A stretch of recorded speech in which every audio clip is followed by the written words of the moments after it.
Okay, so today we're going deep on land in the U.S. Land in the U.S. Yeah, like all the different kinds of land you can buy and invest in. Okay. We found this YouTube channel called Parlons d'Opportunités, Wow. and they had some really interesting takes. Oh, cool. Yeah, and it's not just like buying a plot of dirt, right? Right. Like Yeah. actual investment strategies. It is, yeah. I mean, land can be a powerful asset, but it all comes down to, I guess, matching the type of property with your goals. Exactly. Yeah. So let's start with something that I think a lot of people dream of owning at some point, right? Like residential land. Yeah, the classic American dream. Yeah, yeah. Build your own home, make your own space. And you know what's really interesting is a lot of these residential lots that are available right now are in areas that are experiencing like massive growth. Really? Like think about states like Idaho or Arizona. Oh, yeah. Okay. They're seeing a huge influx of people moving in, and that, of course, drives up the value of the land. Makes sense. So, like, how much are we talking value going up?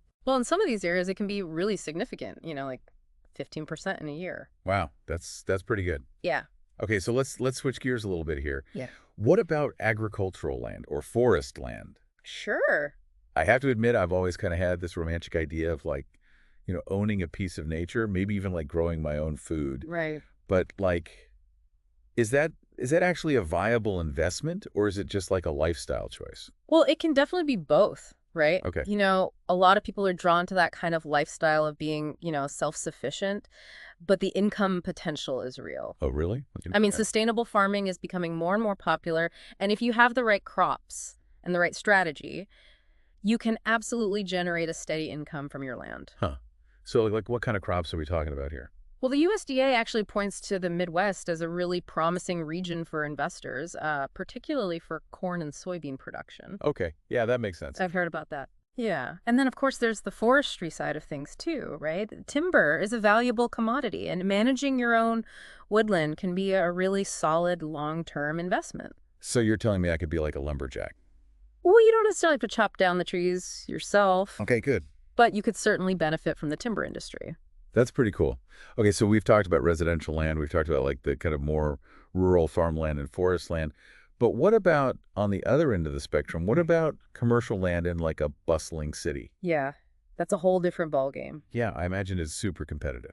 It absolutely is. I mean, you're dealing with limited space and incredibly high demand. Yeah. But that's also what makes it potentially so lucrative, right? Okay, how so?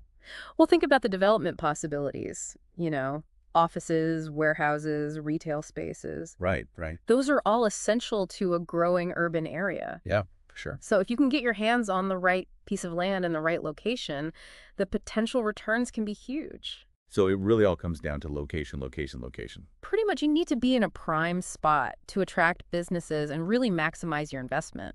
So like how do you even figure out where the prime spots are? It's about understanding the pulse of the city, where the growth is heading, where the future needs are going to be. It sounds pretty complicated. It can be, but that's why it's so important to do your research and really understand the market before you jump in. So, okay, we've talked about residential land, agricultural and forest land and commercial land, like three totally different types of land, but all potential investments. Right. And the key takeaway here is that there's no one-size-fits-all approach to land investment. Okay. It all depends on your individual goals, your risk tolerance, what you're hoping to achieve. So, like, what questions should people be asking themselves? Well, I would start with, what are you passionate about? What kind of lifestyle do you envision for yourself? Okay. Do you want to build your dream home? Do you want to generate passive income? Do you want to be a part of shaping the urban landscape? Yeah. It's about figuring out what truly aligns with your vision and then doing your due diligence to find the right property. That's great advice. So, as you're thinking about these different types of land, I mean, really let those questions percolate. Think about what resonates with you. And remember, this is just the starting point. Yeah, There's a wealth of information out there to help you make an informed decision. absolutely. And who knows, maybe one day you'll be the proud owner of your own little slice of the American dream. There you go. All right, that's all the time we have for today's deep dive. Thanks for joining us. Thanks for having me. We'll catch you next time. See ya.